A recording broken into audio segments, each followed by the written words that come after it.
외환은행 지켜주자. 외환은행 지켜주자. 론스타를 쫓아내자. 론스타를 쫓아내자.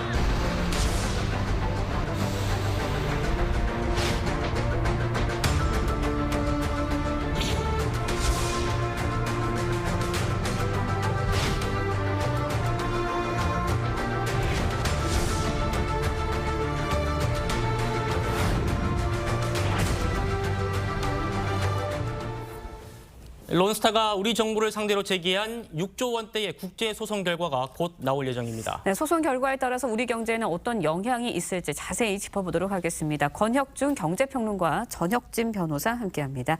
안녕하세요. 네, 안녕하세요. 네, 먼저 이제 10년 동안 끌어온 이른바 론스타 분쟁 어떻게 시작이 된 건가요? 그 론스타가요, 2003년도에 그 외환은행을 1조 3천억을 이제는 받고 이제 인수를 하게 됩니다. 예. 사실 그 당시에 이제는 국민적 기대는 이거였어요. 그러니까 론스타가 잘 받아서 외환은행을 살려주길. 예. 국민적 기대였는데 그걸 깨버리죠. 바로 매각 절차에 들어갑니다. 그래서 2012년도에 하나금융지주에 3조 한 9천억 원 이제 매각을 예. 하게 되는데 사실 이때 보면은 7년 만에 사실 이제 매각을 하면서 시세 차익이 무려 한 4조 원 정도. 그러니까 거기에 배당금까지 포함된 거죠. 그래서 한 4조 원 정도의 수익을 받고 이제 나가게 됩니다. 근데 한국을 나갈 때 소송 하나를 이제는 걸고 나갑니다. 그게 뭐냐면 더 좋은 은행에 더 좋은 금액을 받고 팔 수 있었는데 한국 정부가 고의로 이걸 막았다. 이렇게 하면서 이제 일부러 지연시켰다. 이러면서 소를 제기하고 나갔는데 그 손해배상 금액이 무려 우리 돈으로 6조 원이 넘어갑니다. 그래서 이렇게 이제 진행이 됐던 사건이다라고 말씀을 드립니다. 예. 변호사님, 이번 소송 사건 굉장히 복잡하고 어려운데 네네. 변호사님이 좀 주요 쟁점을 좀 정리를 좀 해주시죠. 일단은 큰 쟁점은 뭐냐면요. 금융당국, 다시 말해서 금융위원회가 네. 자신의 권한을 남용해서 가격 협상 등에 개입했는지 여부입니다. 다시 말해서 특히 이제 가격 인하를 압박을 했느냐. 그러면서 46억 넘는 그 달러를 청구를 했는데요. 네. 그 중에 대표적인 게 조금 전에 이제 그 평론가님 말씀해 주신 것처럼 매각 지연에 따른 손해금으로 한 17억 달러를 청구를 했고요.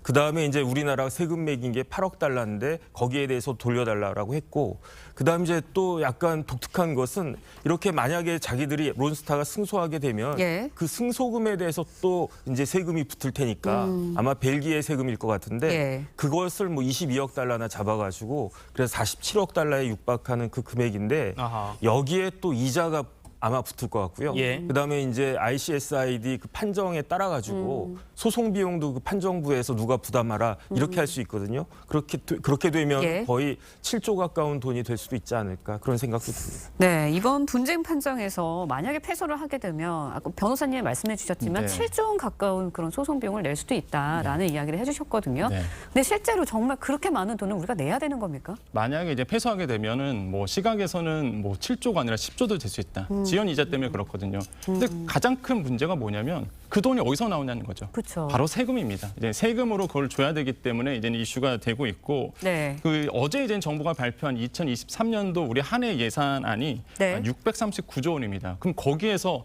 6조 원을 만약에 배상한다 그러면 거의 우리나라의 한 해 예산의 1%를 주는 거거든요. 그렇죠. 근데 그걸 세금으로 줍니다. 그러다 보니까 논란이 될 수밖에 없는 것이죠. 변호사님, 지금 예상보다 소송 결과가 지금 늦게 나오고 있는데 네네. 반대로 우리가 승소를 하게 되면 어떻게 됩니까? 그러면 그 돈 다 안 물어줘도 되고 잘하면 변호사 비용 뭐 한 500억 정도 그 소요됐다고 그러는데 예. 그 돈을 받을 수 있으니까. 근데 뭐 500억이면은 7조 뭐 6조 7조에 비하면 껌값이겠죠.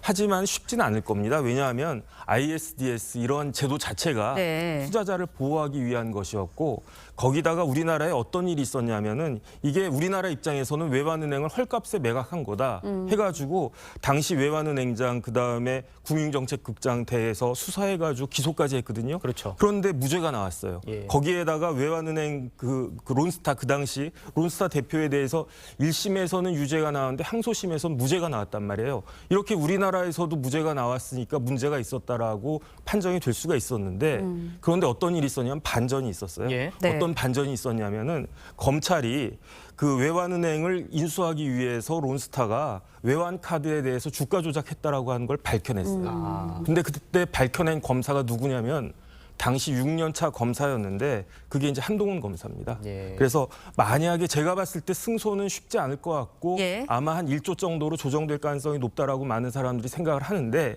그럼에도 불구하고 만약에 승소한다라고 하면 그 당시 한동훈 젊은 검사한테 상당히 공을 돌려야 되지 않을까. 전 그런 생각합니다. 네, 네. 일단은 그런데 소송이 10년이나 걸렸거든요. 네. 이렇게 오래 걸리는 이유는 뭐 외국에서 하기 때문인가요? 그렇죠. 이제 국제투자 분쟁 해결센터 이게 세계은행 산하에 있는데 여기에서 이제 소를 이제 처리하게 됩니다. 2013년도 올해 사건을 심리할 중재 판정부를 구성을 했고요. 네. 그해 10월에 바로 이제 서면 심의 절차에 들어갔는데 이렇게 잘 진행될 것 같았는데 갑자기 변수 하나가 딱 생깁니다. 그게 뭐냐면 의장 중재인이 갑자기 돌연 사임하게 됩니다. 아. 그러니까 할 사람이 없는 거예요. 그렇죠. 그래서 이거를 다시 뽑고 이렇게 의장 중재인을 다시 뽑고 나서 진행을 한 게 지금까지 이제 10년이 걸렸고 올해 6월에 최종적으로 절차 종료가 이루어졌다라고 말씀을 드리겠습니다.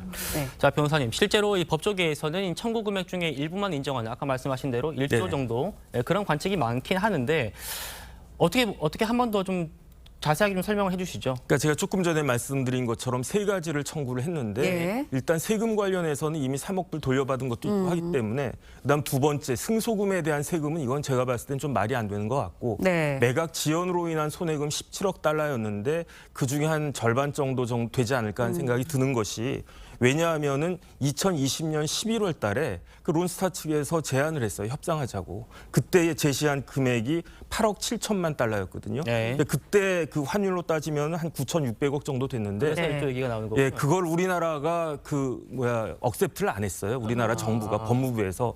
그런데 만약에 이제 그것보다도 더 많은 금액이 나오게 되면 이런 이야기 나올 수 있겠죠. 왜 그때 그 돈을 받아들이지 않았느냐. 그래가지고 세금이 몇 천억, 뭐 1조 이상의 세금이 추가로 나가게 된 거 아니냐. 이런 논란도 있을 수 있지 않을까 생각됩니다. 네, 만약에 이제 소송에서 패소를 하게 된다면 과거에 매각이나 인수에 참여했던 인사들도 책임이 있지 않을까라는 생각도 들거든요. 사실 이게 경제 아젠다뿐만 아니라 사실 이제 정치 아젠다도 될 수 있는 사건입니다. 사실 그래서 계속적으로 논란이 될 수밖에 없는데 일단 천문학적인 배상이 판결이 된다. 예. 이렇게 된다 그러면은 그 당시에 이 매각에 참여했던 뭐 정치인들 포함해서 재정부 입장도 난처해질 수밖에 없겠다고 볼 수가 있겠고요. 사실 그 론스타가 외환은행을 인수할 작업쯤 그때가 2003년이었는데 그 당시 그 재경부 지금의 이제 기재부죠.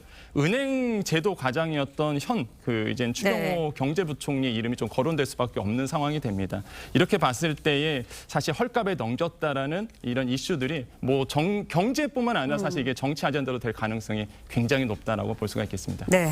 변호사님, 우리 법은 3심제 아니겠습니까? 네네. 이번에 나오는 거는 1심일 텐데 네. 여기는 2심, 3심 이런 건 없습니까? 실질적으로 없습니다. 왜냐하면 ICSID 협약 53조에 보면 판정은 당사자를 구속하며 예. 본 협약에서 규정한 방법 외에 어떠한 그 상소나 구제, 어필이나 레미디도 네. 허용되지 않는다. 이렇게 되어 있거든요. 예. 그래서 그 찾아보면 불복 수단이 어떻게 되어 있냐면 판정 자체를 취소해야 되는데 네. 판정을 취소하려면 뭐 판정부가 제대로 구성이 잘못됐다든지 그런 절차적 문제만 다루고 실질적으로 뭐 그 이유가 잘못됐다 이거는 불복할 수가 없기 때문에 아마 이것이 그 실질적인 최종적인 결정이 되지 않을까 그렇게 판단이 됩니다. 네. 알겠습니다. 마지막으로요. 하나 여쭤보고 싶은데 이런 이제 사모펀드랑 국가 간, 정부 간의 소송이 자주 있는 건가요? 어떻습니까? 사실 자주 있지는 않습니다. 근데 사실 아까도 변호사님 말씀하신 것처럼 투자자를 위해서 만든 소송 제도거든요. 그래서 사실 투자자를 보호하다 보니까 이번 판결에 대해서 아마 투자자에게 좀 유리할 수 있는 판결이 아마 조정이 나올 가능성이 굉장히 높다라고 시장에서는 판단하고 있습니다. 네. 알겠습니다. 오늘 두 분 말씀 여기까지 듣겠습니다. 고맙습니다. 고맙습니다. 감사합니다.